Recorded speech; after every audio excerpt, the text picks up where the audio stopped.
Hi guys, it's me Emma. So for today's video, I'm going to be doing DIY Smoothie Pops. Sorry it's been a while since I've uploaded. I've been busy with some stuff, but I'm back and I'm really excited for this video.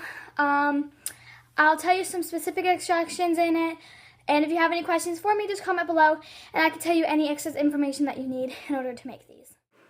So to start off this whole process, you're going to want to get all your ingredients out. You're going to need 1 1/2 cup of mix for smoothie mix, 1/3 cup of sugar, 1 cup of milk, a regular size smoothie blender, whatever you call it, some toothpicks, at least enough to make, 16 of the Smoothie Pops, ice cube tray, small and medium sized glass, and some saran wrap or plastic wrap, whatever you call it. Tinfoil would not work, I don't think. So you're just going to start off by getting your medium or your large size glass cup, adding your mixture of your smoothie and your sugar together, and you're just going to want to fold in your sugar with your smoothie mixture. This helps the sugar mix in better with your whole final product. I've done this many times, and when I don't do it, I find as though the sugar is not evenly blended in with the smoothie, and so we want the same with our Smoothie Pops. You may think 1/3 cup of sugar is a bit excessive, but I don't want to have like a a popsicle that is kind of like gross, and I like mine really sweet.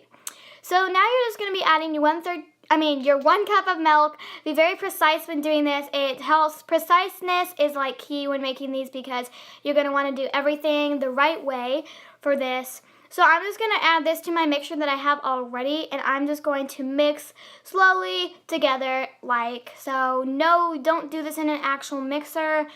I know some people might think that that would be a good idea, but I don't think it would, so don't do that. There's no reason to do that. And in fact, you don't have to even do this process right here. I'm mixing all these together in this separate bowl. I find as though the ingredients are evenly combined throughout the smoothie when I do it this way. But it doesn't really matter. However you usually make your smoothies, make them. So now I am securing my bottom of my smoothie to make sure nothing falls out through the sides, and I'm pouring my whole mixture. My sugar completely got stuck to the whole entire cup, so I had to try and scrape it with a spoon, see what I can do. It got stuck to the bottom, so if I were you, I would refrain from adding the sugar until you've added everything else, and just add the sugar from there to the actual blender. I had to get a spatula to try and get the rest of the sugar out. I ended up adding more sugar later since I didn't get all of it completely out, and that's okay. So this process is a little bit difficult, but it's definitely worth it. Like I said, it's going to be awesomely delicious. It's kind of quick. It takes about 3-ish hours, but it's okay. So now I've added everything, and I'm going to get ready to blend my smoothie mix. So now I'm just blending everything together in my blender. I started from low, then medium, then high. I did speed up this little section of the video here because it did take a little bit longer than I wanted, and I didn't want you guys to have to sit through the whole video, rather when I can just explain it in a matter of 10 to 15 seconds. It turned out a little bit unsweet, so I decided to add more sugar to it. So I'm just adding, I'm not adding exact 1/3 cup, just a little bit to my smoothie mix. I also thought the smoothie mix was really milky, like watery, so I also decided I should add more mixture to it as well. I didn't have an exact measurement for this one either, but it definitely did turn out okay. Just use your best judgment on how much you need. So now I'm just blending my new sugar and my new mix right back in with my old mix, and I'm just blending it all together. I did speed up this clip because it was a really long, minute clip of it blending, and I thought that was extremely boring. So here I'm just blending it together. As you can see, there's little movement in the smoothie mix, which is good. That means the smoothie mix is very thick, which means our popsicle sticks/toothpicks will be able to fit. I like to do everything in tablespoons because I think that tablespoon measurements make everything easier. So now I'm just scooping my mixture into my ice cubes, my ice cube thing, whatever it's called. I like to use these ice cube things because, the portion size, I know it seems a bit small, but, these were filling because I've made them before, and they're, filling, and I feel satisfied with them. This is basically a sped up video of me doing this. This video was 3 minutes long.